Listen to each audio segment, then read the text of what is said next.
And hello and welcome to Chalk Talk with Kim. I am your host, Kim Davis. Happy Thursday to you. Today is Thursday, the 19th day of February in 2015. Thank you so much for joining me for our weekly Chalk Talk show. There is a lot on schedule for today's show. I am very excited about what we're going to talk about today. If you listen every week, you probably say, you know, you're always excited. Yeah, you're right. I am. I'm really excited. I love what I do. I love talking with you. And I love the fact that each and every week, more and more of you are listening. Okay, so today we're doing something a little new with the show. We are live streaming. At least I think we're live streaming. So I'm set up for that for the first time. I am a little technically challenged, so hopefully it will come out right. It won't affect the Blog Talk show. But the plan is that this is also broadcast as a Google Hangout. In the future, I'll be able to invite some of you to join me on this Hangout. But for now, we're going to start just getting it on the air, live streaming. I'll record it, and then it'll play back on my YouTube channel. So thank you for being here today. Okay, so what is happening in the world of sports? There is a lot. The NFL Combine is going on in Indianapolis. We'll talk about that shortly. It is the NBA trade deadline is this afternoon. We'll talk about what's happening around the NBA. And it's time for spring training, people. That's right. It is time for baseball season. Can you believe it? Pitchers and catchers report this weekend from most major league clubs. On yesterday, the Houston Astros had their kind of media luncheon, their kickoff before they head off to spring training. I'll let you hear from some of the key people with the Houston Astros. So we'll talk to the new manager, A.J. Hinch. We'll talk to Jeff Luhnow, the general manager, and you'll also hear from the director of player development, Quentin McCracken, who has been really instrumental in what this team is doing since the Astros have decided to build from within. So that's within the farm system. So player development, there's a lot to that. So I have a nice interview with Quentin McCracken. You'll get a chance to hear from him. Also, I'm really excited that later in the show, we'll hear from a dear friend, Dr. Imo Aisiku, who I met several years ago here in Houston. He is now working in the Boston area, working out of Harvard as a professor over the emergency medical emergency center. But when he was in Houston, he was the medical director of the neuroscience unit. In fact, he was one of the physicians who treated Congresswoman Gabriella Giffords when she was shot several years back, was brought to Houston to be treated. He was on her immediate team, and that's actually when I met him. We're going to talk about injuries with athletes, especially with NFL players, and the long-term implications of those injuries, of all that contact, and what maybe people should know along the way. And the reason I decided to have this interview with him, besides the fact that he's just really smart, there was a recent interview last week where Tony Dorsett talked about some of his challenges and his struggles. And one of the things he said is that even though he is struggling now from some of the effects of the impact that playing professional football had on him, he would play again, and he would, of course, let his son play. So I want to talk about all of that and more, all right? It is Thursday. There are some things that are I'm really excited to share with you. Let me give you a program note. I will also remind you of this later in the week.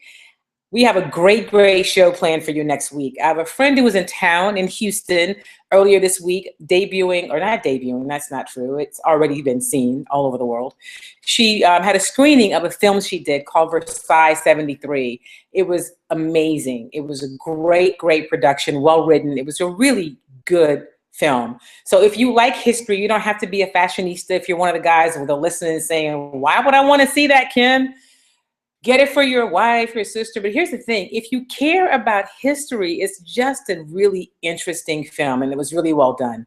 Well, the reason I mentioned her is because next week she's going to join me here on the show. She is now producing her second film, a documentary, and it's about the 1936 Olympics. It's called Olympic Pride and Prejudice. And so most of us know about Jesse Owens from the 1936 Olympics and the events that took place in Berlin, Germany. But there were 18 African Americans who competed in the 36 games. So this documentary that she is producing is really the untold story of the other 17. So she's going to join us next week. I'm so excited to talk about we have a little trailer. I'll probably post it between now and then because I'm getting this technology thing down, people. I'm telling you, I'm figuring it out. We'll post a little bit of a trailer. I saw some of it at the screening the other night for Versailles 73. It too is well done, and it's just a great piece of history. And so, independent films allow stories that often would not be told to be told. Stories about people who are often forgotten or overlooked. Those are what indie films allow us to do, see some of these stories. So that's on next week's show, in addition to all the cool things we're doing. All right, so on a sad note, there's one thing I wanted to mention to you guys. If you've been around for a little bit, you are familiar with Jerome Kersey. He was a fan favorite with the Portland Trail Blazers. Played more than 10 years. I think he was a veteran of 17 NBA seasons. Well, unfortunately, Jerome Kersey died on Wednesday. He was 52 years old. There are really no details about what happened, but how sad, 52 years old, 52 years young, actually. Of course, Clyde Drexler, who was a part of the Houston Rockets broadcast team, also a Houston, kind of basketball legend, if you will, played on Fly Summit Jammer, won a championship with the Rockets, played with Kersey, and just, he said it was so sad to hear about the news. It was a huge loss for the Portland community and obviously for his family.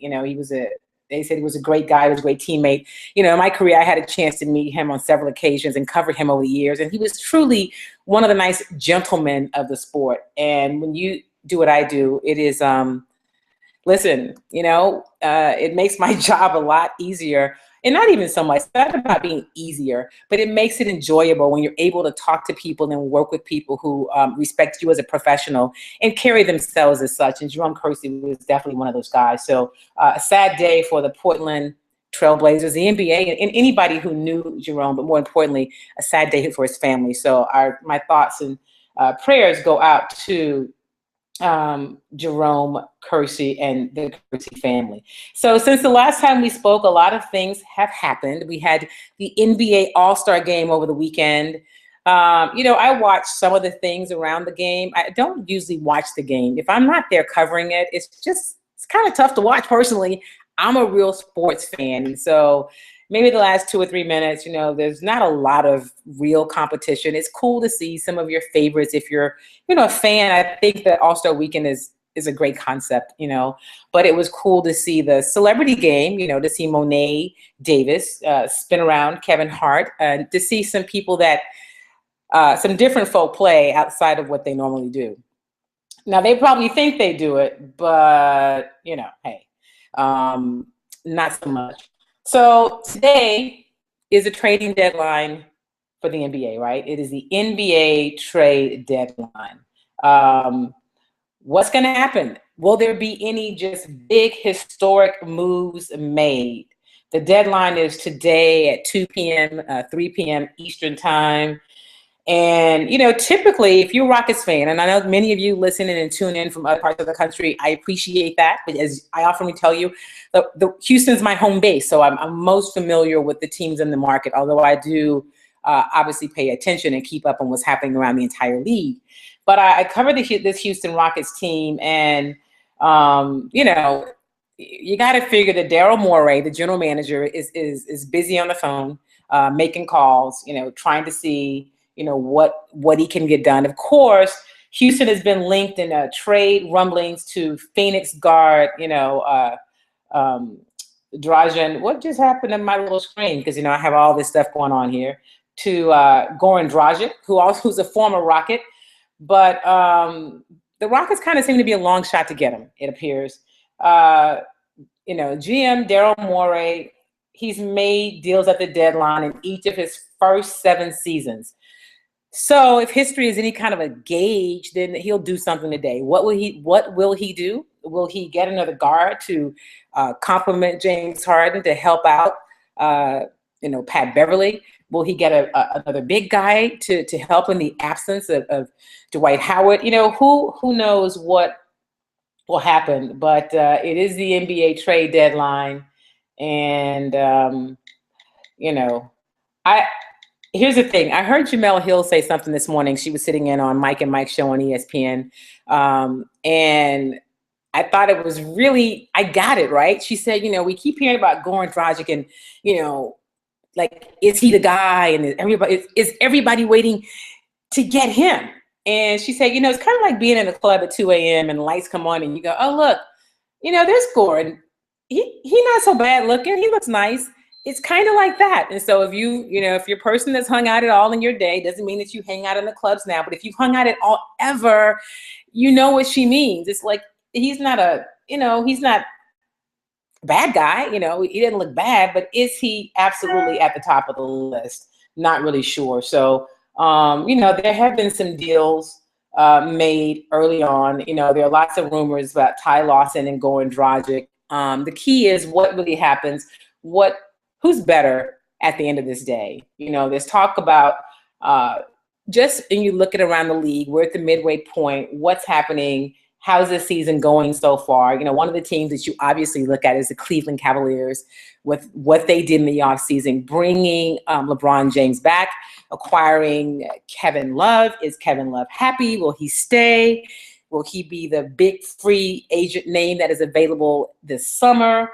What's going to happen? So there's no talk about him, obviously, being traded today, but there is talk about just what is happening around the league. The Nuggets have made a deal, the Denver Nuggets, and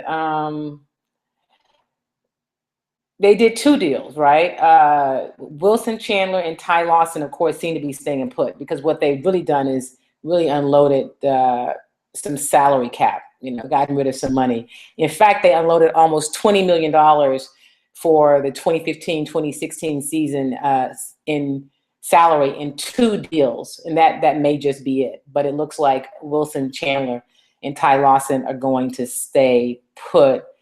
But anyway, I'll let you know if anything major happens as we're talking today around the NBA.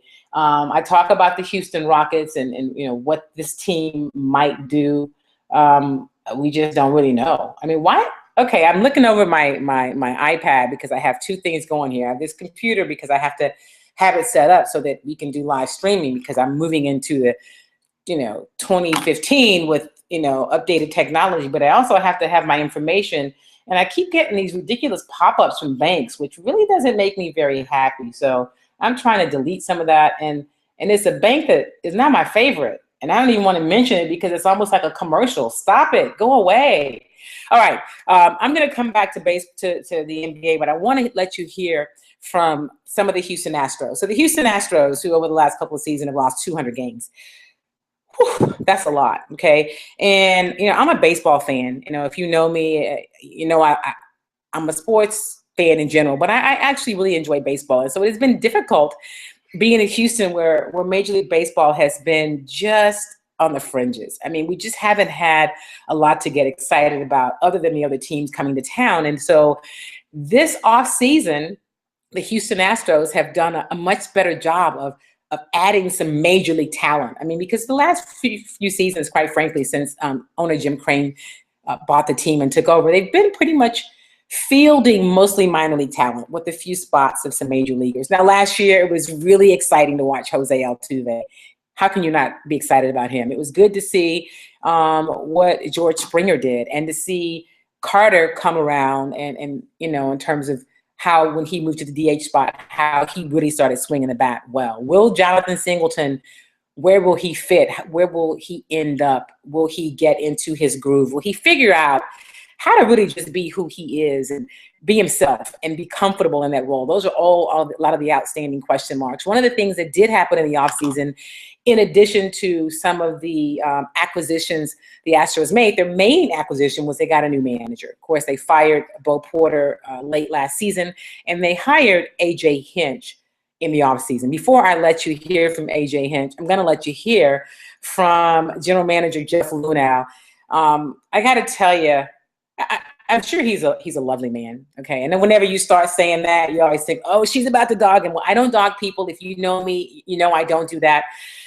But it is sometimes challenging for me to listen to him. He is such a guy. He's such a kind of a stat guy. But he did have some good information. He kind of talked about last season, what they had moving forward, and just some of the plans for this season. So I'm going to let you hear from Astros general manager, Jeff Luhnow.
That is Jeff Luhnow, the Astros general manager, really kind of giving a recap, if you will, of last season.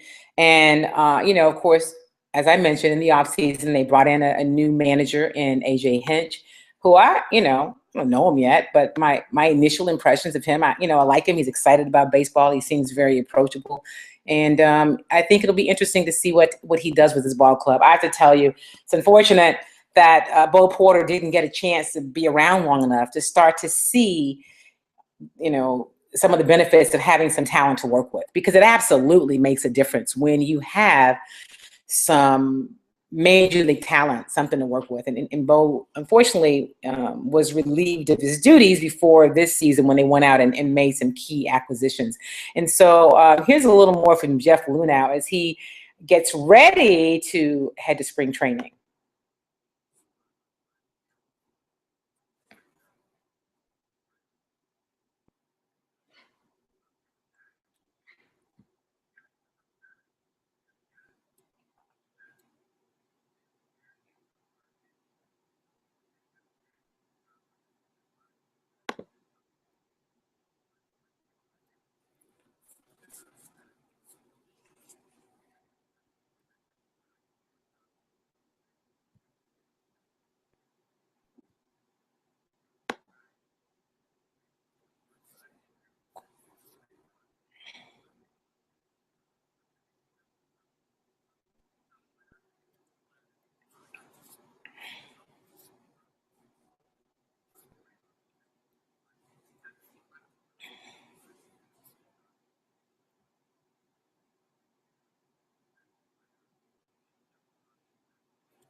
That was Jeff Luhnow. We're going to go to the phone and take a call now.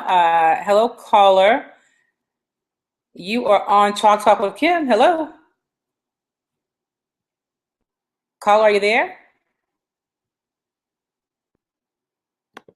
All right, I think we must have lost it. If you would like to be a part of today's show, you can call in. You can join the conversation by calling 773-897-6343. And you can also reach me on Twitter at Kim Y. Davis. You can hit me on Facebook, Kim Davis. And if you are listening, you can also follow this. We're live streaming today's show on my YouTube channel. And I think you just look for Chalk Talk with Kim. I think that's what you do. I'm sorry I can't tell you more about it because I'm just kind of figuring it out. But I know that I will post it later in the day for you. But it's on my YouTube channel, which is Kim Davis. And Chalk Talk is Kim with Kim is where you can find the live stream. So that was Jeff Luhnow talking about some of what he had, some of what the Astros are expecting as they head into spring training. It's 6 weeks. There's a lot that goes on. There's a spring training roster of about 40. Of course, when the regular season opens, opening day in April, they'll be down to 25. So now's the opportunity for a lot of players to kind of make their claim, make a place for themselves, and say, hey, you know what, I deserve to be on this team. So it's a fun time of year. I'm going to try to get down to spring training for a couple of days and then perhaps do a show or two from there, at least a show. I'm not sure yet, but trying to work that out. We will see. I'll let you know. And of course, you guys will all be able to come with me. All right. So spring training is definitely on the radar. I mentioned the Astros hired a new manager in the offseason. His name is A.J. Hinch, and he's got quite a history. He was a catcher, which is interesting when you think about the catchers who went on to become, managers, and if you want to call them successful managers.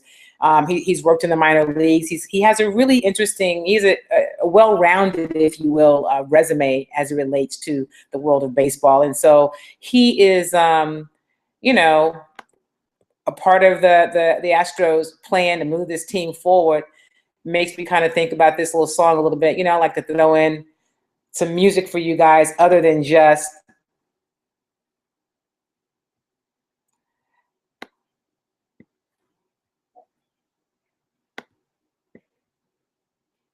so I have to kind of cut it off because even the clean version, well, you know what? It's not always so clean. And I want to make sure that I don't get kicked off the internet because I'm not doing what I should be. But listen, I want you to hear from A.J. Hinch, who talks a little bit about yesterday. He talked about what excites him about this ball club. Here's A.J. Hinch. A.J. Hinch.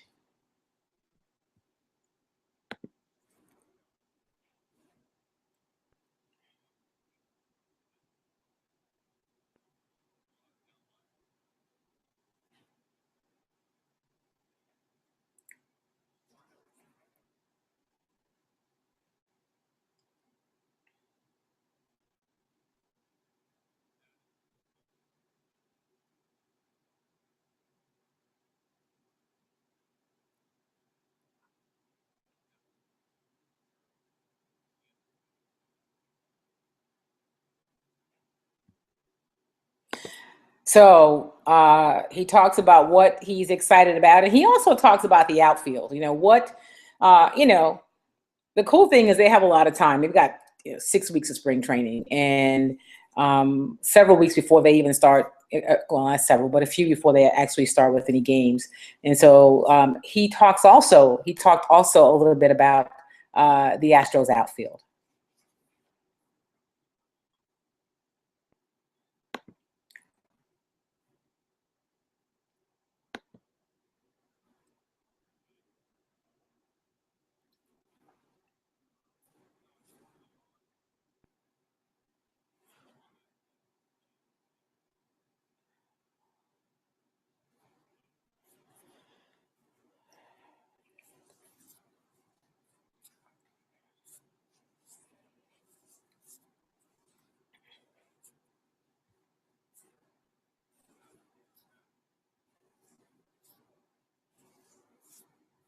All right, that was Astros manager A.J. Hinch. And so for some of my novice and some of my people who maybe not are big baseball fans, when he talks about on the corners, you look at the baseball, he call it a diamond. And so if you look at it, it's built like this, right? With this kind of diamond shape. If you're not watching the live streaming, I just kind of drew a diamond in the air. But in the center of the diamond is center field. And then at the corners, because there are kind of corners on that diamond, are left and right field. And when he talks about the corners, that's what he's talking about. There's a difference in playing the corners than there are in actually playing in center field. So what happens with this Astros team and how he shakes out the lineup. And as he said yesterday, he has made tons of different lineups in his head already. I mean, on paper, he's put them down and said, okay, what about this lineup or that lineup?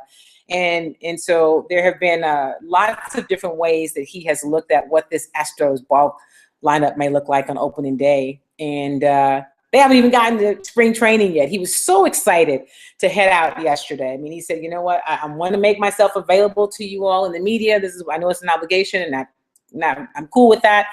But I'm so ready to get on the field. And I get that. You know, it's kind of like if you're studying for a test, you know, you're preparing for some event, that then you are always getting ready and you just get to the point where just, you know, let me play, or just let the event start, you know, let the test, let me just take it, because you want to get to doing what it is that you do. You're listening to Chalk Talk. I am Kim Davis. Thank you so much for being here. It is NBA trade deadline day. It is almost time for spring training. It is time for spring training if you're a part of the Astros organization. And in many of the clubs, they all report about the same time. Pitchers and catchers in most clubs will have reported by this weekend, and this weekend's only a couple of days away. If you want to send me a question on Twitter, you can do that. You can reach me on Twitter at Kim Y. Davis. If you'd like to call in and be a part of the conversation, you can do that. 773, wait, let me not pretend I know that number by heart. 773-897-6343. I'm great with numbers. I just don't say that one enough. If you want to call in and be a part of the conversation, you can do that. I'd love to hear from you. 773-897-6343. And I've heard from a couple of you on Twitter and on Facebook. And so let me say this. One of the things that somebody asked me is, you know, how much better, Kim, do you think this Astros team will be this year? And I said, yeah, listen, I can't give you a number. You know, I can't give you a number about it, but I can tell you that they have to be better. I mean, they just really have to be a better team this year, because they have better talent. You know, they have much better talent, and they're more major leaguers. And I don't, you know, you say, well, Kim, what do you mean they're more major leaguers? Well, this team hasn't always fielded, you know, the most, the top of the line talent. Okay. Jim Crane, the owner, right, was really trying to, you know, it was about saving some money. You know, they had a TV deal that they were trying to get work out, that they were in limbo with for a couple years, with the Comcast Sportsnet deal that wound up being a disaster and eventually going away. Now the Astros and Rockets are broadcast on Root Sports. That's a whole nother show. But, you know, I think it was about recouping some of the money from the sale and making some money. And so he didn't spend a lot of money on his payroll, quite frankly. And, you know, he went out and made 1 or 2 deals last year. And of course, he saw the emergence of some minor leaguers. We saw George Springer come up, you know, Jose Altuve, the batting champion. I mean, there were some things that this team did well. They had some spots at pitching. You know, the bullpen is an area where they struggled some. And so this offseason, they went out and they made a few deals and acquisitions. And so I don't like to give you a lot of stuff when I'm talking to you that you can't really see. But I'll probably post an Astros blog a little bit later in the week and list some of the things that you should be paying attention to. But you can always go online. I mean, the beauty of being online is you can listen to the show, you can talk to this show, you can be a part of this show, but you can also get a whole lot of information about what's happening around sports. And so before I let you hear from Quentin McCracken, who is the Astros Director of Player Development, I want to give you a few little tidbits about what's happening around the NBA. Uh-oh. So I didn't mean for that to happen. But there seems to be some moves happening. There is some movement. The Portland Trailblazers have acquired Aaron Aflo from the Denver Nuggets in a package involving 5 players and a first-round draft pick. This is what a source is reporting. The players will send Thomas Robinson, Will Barton, Victor Claver, and a lottery-protected 2016 first-round pick to the Nuggets for Alonzo G and for Aaron. So the Blazers have been looking really for some bench help. They get a veteran shooter. He's been a bit of a disappointment for the Nuggets. Since they were traded for him last year, he's averaging 14 and a half points, but he's having his worst shooting season in 7 years.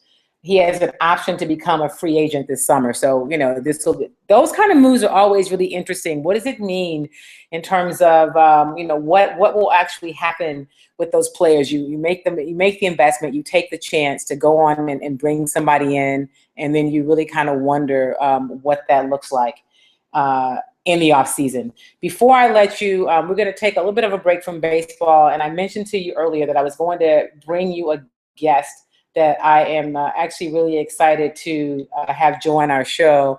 And I'm going to go ahead on and bring him in now. Dr. Aisiku, is that you? I'm doing well. So I told the audience earlier in the show that we were going to be joined by somebody who is basically a medical genius. All the guests on Chalk Talk they're expert in geniuses. So that's how you get to be on the show. So thank you for taking time for joining us. And I know that you were on service or on call, so you may have to jump off before our little segment's over. So just to let the audience know in advance, he is actually working and he's taking some time for us today. First, before I ask you about sports injuries, what's the weather like in Boston?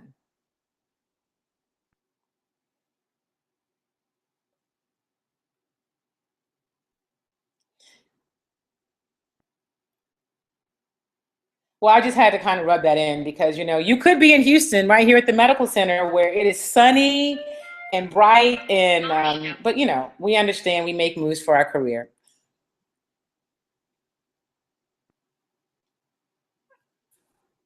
Well, okay. So listen, you and I have talked over the years about a number of things. I know that your time in Houston, one of the areas, your area of focus was obviously the emergency medicine, but neuroscience. And so there was an article that came out a little more than a week ago where Tony Dorsett talks about his struggles with CTE and how he didn't know it was going to be this bad. And so there are people, Imo, who say, well, that's just a part of playing football. But I think that we're finding out more and more about the challenges that the impact from this contact sport has long term on athletes because we just didn't know before.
So are there many things in terms of, or is there anything in terms of prevention or protection? Because as you say, we're finding out the things that have happened and how to deal with the things that have already happened in the past. But moving forward, are there ways that there could be some more preventive measures taken in terms of, the kind of equipment or kind of helmet? Would that make a difference with impact and how it affects these athletes?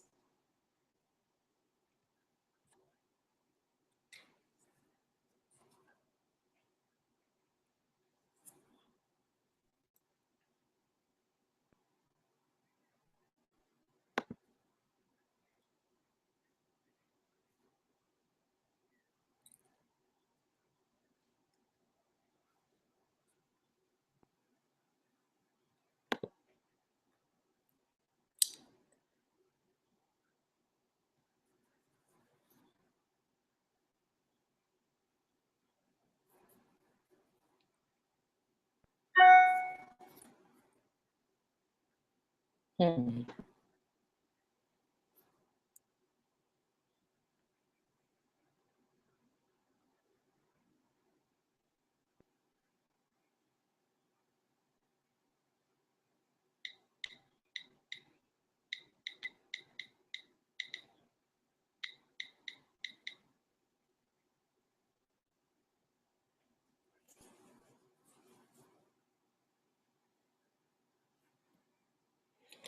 That's interesting because since the whole, concussion era, or the awareness of concussions has come into being, there's all sorts of things that will be that are being done. And so real like football purists and fans think, oh, they're making the sport softer. They're taking away some of the toughness, some of the edge of the sport. But when you see what happens to players, you see an icon and a guy like Tony Dorsett, who talks about sometimes he doesn't even know where he is. Yes, it's one thing to say that this is what you signed up for, but another, it becomes quality of life, and it's really sad to see. But the other side of it, Imo, is that most of these players say, you know what, even knowing what I know, I would do it again. I would take the risk because it afforded me an opportunity to have a lifestyle, to be a part of something that was really important to me. And so in terms of what's done to make this not be such an issue in the future, it is really kind of an interesting kind of a quandary to be in.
Can you?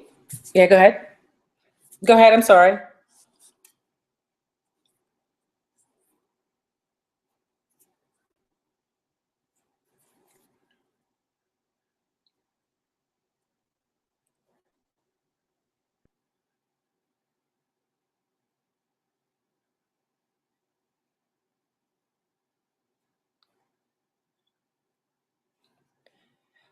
I think you make it. That's a really good point because we just didn't know a lot of those things back then. I mean, this is very, very different. But I even almost compare it to things that we know today. I mean, I have a fairly large female audience, and so women, maybe you're a woman who has relaxed your hair over the years. 20, 30 years ago, we didn't know what the chemicals would do to us, if it would harm us, how it would matter, and so everyone we use these products all the time, not really knowing what it would do. And then later we find out about things, whether it's in deodorant or in our hair, that could be harmful. Then we make these choices knowingly. Okay, I've decided not to use chemicals, and so I'm going to wear my hair naturally. Or I'd rather have this look, and it's worth it to me. I mean, it's not as not the same, but in a sense, it helps you understand kind of the thought process. The key is, like you said, now people know and they can make a choice. But when you talk about a guy like Tony Dorsett, he not knowing that this is what could happen, it is really, really sad to see.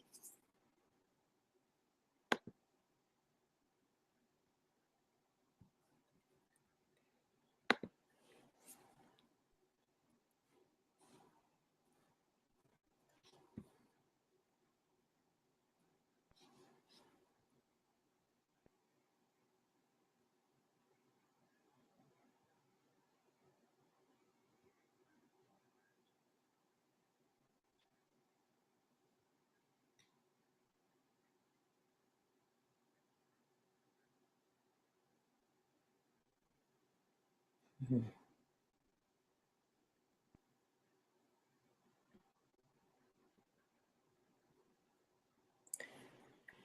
Can you kind of explain to us in layman's term really what CTE is? Because we've heard that a lot. I've had people say, I've heard this term a lot more recently, and especially after this article recently with Tony Dorsett. What is CTE, and what is it that he actually, are people that are struggling with it? What are they having to deal with?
All right, I am talking with Dr. Imo Aisiku, who is actually an assistant or associate professor.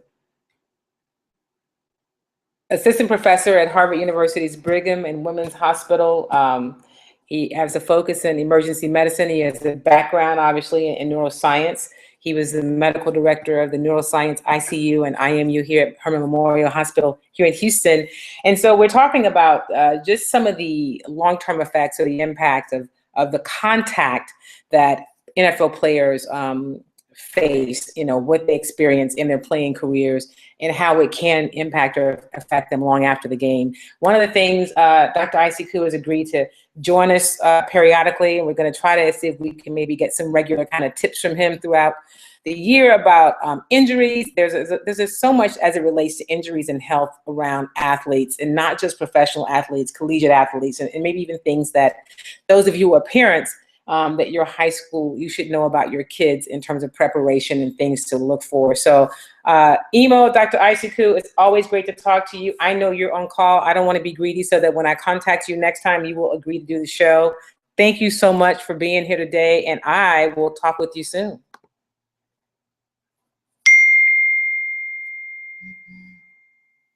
All right, we'll talk to you later. That is one of our Chalk Talk experts, as you will, as we call them, Dr. Imo Aisiku, who used to be here at Houston. He was actually one of the doctors on the team who treated Congresswoman Gabriella Gifford.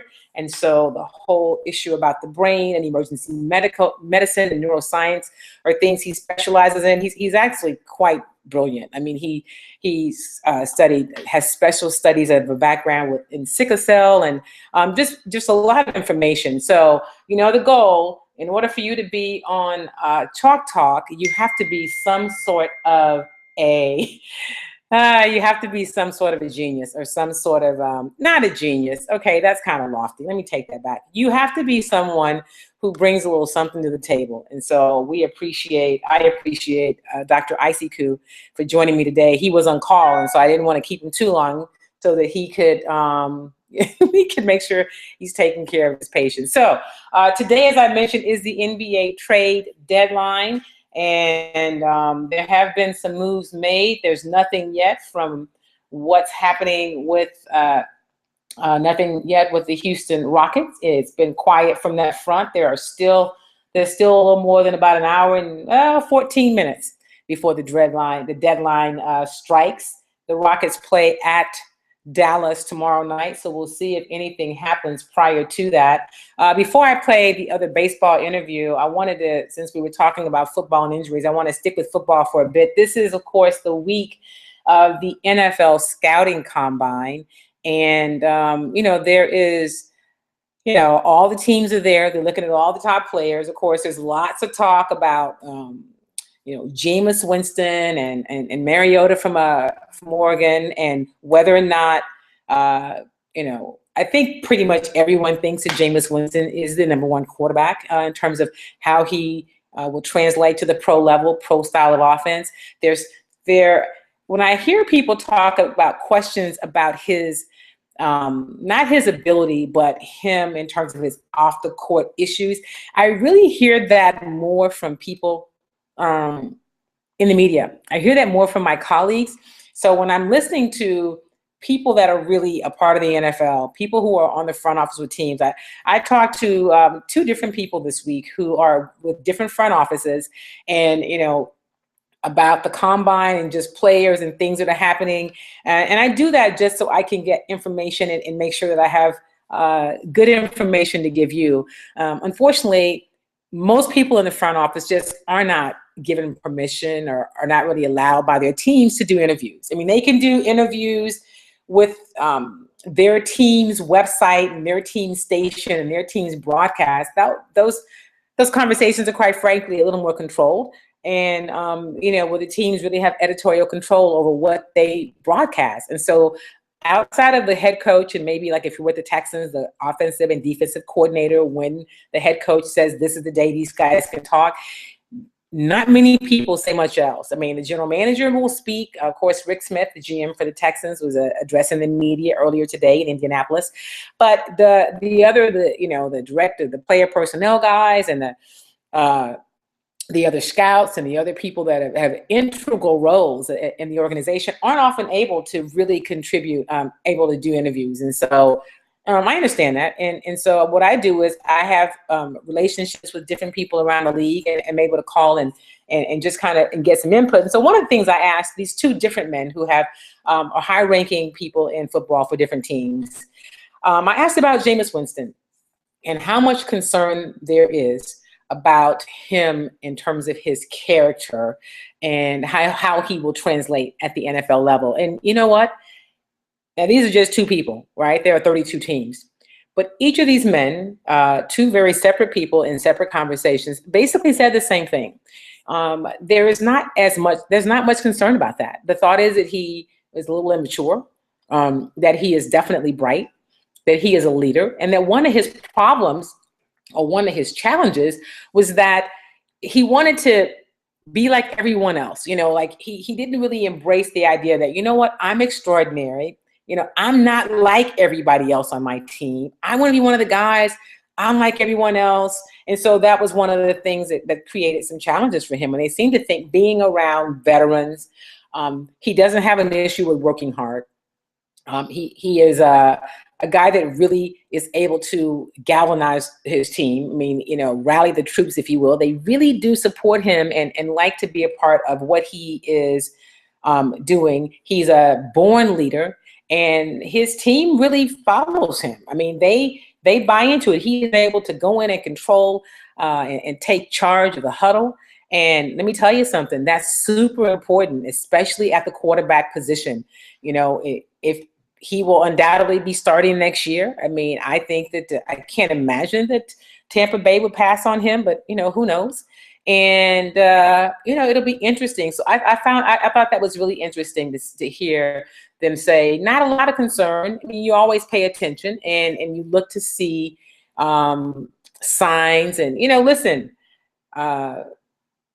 yes, we're in the whole post-Ray Rice era and this whole NFL conduct issue time now. And so people are going to pay more attention, and they're going to, you know, teams are going to pay attention to your background, your track record, because those are big investments, especially when you're talking about somebody who's willing to not only be your quarterback, which really becomes the face of your franchise, but if you're talking about the #1 overall pick in the draft, that's a huge responsibility. And then that's also a lot to entrust with a person. And so, yes, teams are going to do their due diligence, you know, to see, you know, if the player is really ready. Now, I was listening to a local sports talk show in Houston the other day with a couple guys, and I don't listen to a lot of local sports talk shows because I just, quite frankly, don't. But there's one that I do listen to in the mornings, and I tend to listen to the repeat of it earlier in the morning, about 5 a.m. when I'm going to the gym. And so they were talking about the combine, and one of the guys on the show said he doesn't really think that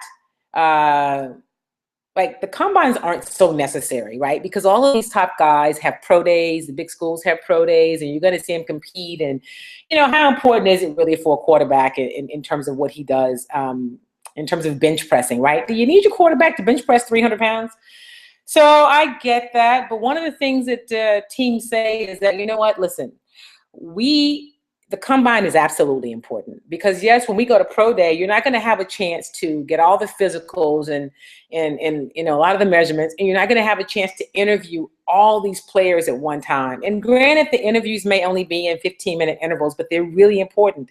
They are really important to get a chance and get a sense of how these guys, how these young men respond, how they're wired, what really matters to them. And so the combine, from that sense, it creates some things that are really necessary. And so they get to all be there at the same place at the same time.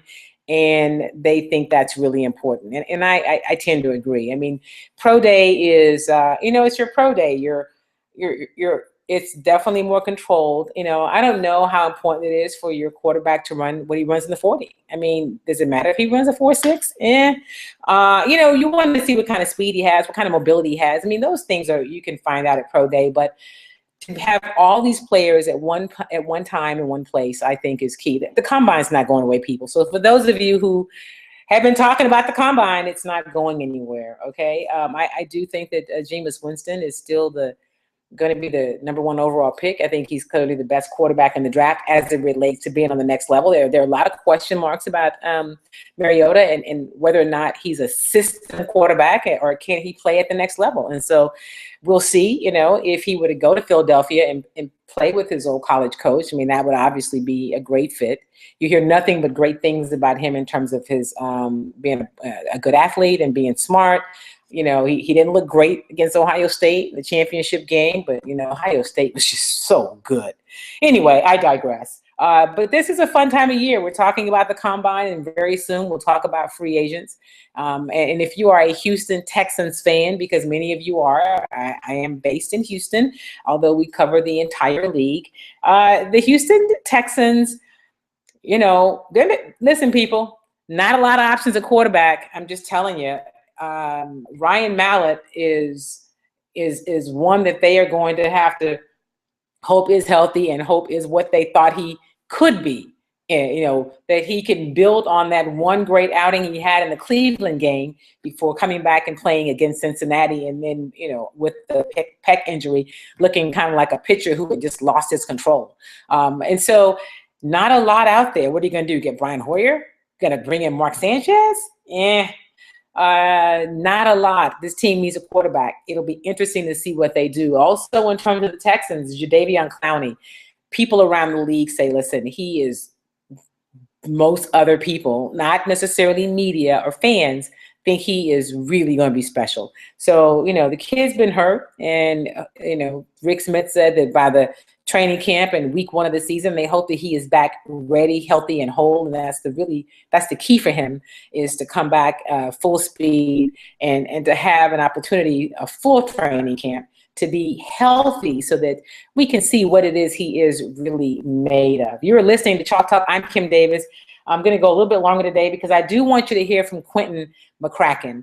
I have an interview with him. He is the director of player personnel for the Houston Astros. And if you follow the Astros at all, one of the things that they've talked about a lot is that they've been building this team through through the farm system. They were building it from the inside out. They were building it from within. So the player development is really important. The farm system is really important. Of course, this year they went out and they got some other players to get into the mix, some major leaguers who are already established major leaguers. But I have an interview with Quentin McCracken that I'd like you to hear from. His role is really very important with what he does with his ball club. And so if you want to hear from me, I got a couple questions from you guys on Twitter.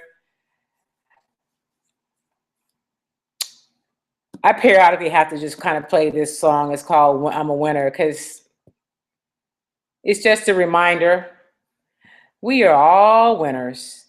And if you're having one of those days where you don't really feel like you're a winner, just be reminded, you could have a do-over. All right. I never really wanted to be a DJ, but I do like music, so I just wanted to share that with you. But here is Quentin McCracken, the Houston, I think here's Quentin McCracken. Where'd he go? The Houston Astros director of player personnel. Okay, I'm going to have to bring you that in a moment, but I may have to bring it to you next week. He seems to have fallen off my page.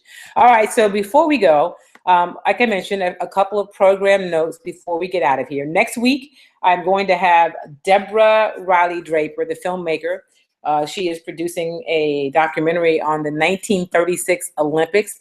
It's called Olympic Pride and Prejudice. It's the story of the untold story of the other 17 athletes. There were 18 Black athletes in the 36 Olympics, and we all know about Jesse Owens. And listen, if you're listening to this show, if you're watching this broadcast and you don't know about the story of Jesse Owens from the 1936 Olympics, I want you to make it your business today to just Google it, find out, know what that is, be informed. But she is doing a documentary where she's going to tell the story of the other 17, the untold story of the other 17 from that 1936 Olympics in Berlin. It's really, I saw the trailer and I saw her first film, and I'm really looking forward to that finished product. She was in Houston last week. She interviewed Leroy Burrell and is hoping to talk with George Foreman. So she's talking to Olympians from around the country, around the world. And she actually interviewed somebody who is, was he 100 years old now? He actually competed. And the man, he's on this trailer. John Lysick? And he's very lucid. And she talked to him last summer. He still is, I think, jogging and doing something physical. And he was one of the athletes that competed in the 36 Olympics. So what does that mean, people? Get out and get active.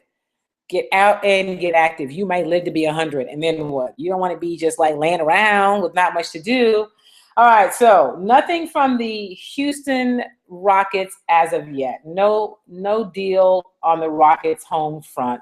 Goran Dragic is still at this point a member of the Phoenix Sun. And so we will see what happens in the next hour, if you will, with the NBA trade deadline. All right, so I'm going to figure out how to maybe invite you guys to join this live stream next week. And I'm not sure if you're listening to the live stream, if you're able to hear the interviews. I got to figure that part out in terms of the whole technology piece, because the interviews are run through my computer, through the control board. But thank you for joining me. I'm going to figure out how to post this broadcast on my YouTube page. And we'll look forward to live streaming next week's show. We'll have Deborah Riley-Draper. We'll find out what's happening in terms of any big NBA trades. We'll know kind of the big stories from the NFL Combine. We'll have all that and probably some other exciting interview for you. Go out and make it a great week. If you're not following me on Twitter, shame on you. Do that now. You can follow me at Kim Y. Davis. You can follow me at Kim Y. Davis. You can subscribe to my YouTube channel, which is Kim Davis. And listen, go over to my website and join the mailing list. If you go to kimydavis.com, scroll down to the bottom of the page, on the right-hand side at the bottom of the page, you can click on the box that says join my mailing list. You can join the mailing list. You can click on there. And then you'll get updates about things happening with the KD company, happening with Chalk Talk. I'm efforting a basketball Chalk Talk event at the end of March. As soon as I get all that firmed up, I'm going to share it with you. And so remember, let me hear from you. If there are people that you would like for me to interview or bring to you on the show, just drop me a note, send me an email, Kim@Kim Y. Davis, or you can hit me up on Twitter, Kim Y. Davis. Hit me up on Facebook, which many of you do. I appreciate that. But let me hear from you. We're building a community where you can get great information, and I'm going to ask you to help me to continue to build it. Go out and make it a great, great day. Do something good for somebody. If you don't know about Jesse Owens, make sure that you go and find out who he is, and maybe even start to kind of look at the 36 Olympics and get ready for this documentary. Next week, as I mentioned, the filmmaker is going to join us and talk about the story and some of the cool interviews she's done and the stories that she's found to date. That is all for today. Thank you so much for joining us. Be sure and share the link for the podcast with your friends. I will see you next week. Until then, continue to do everything in the spirit of excellence.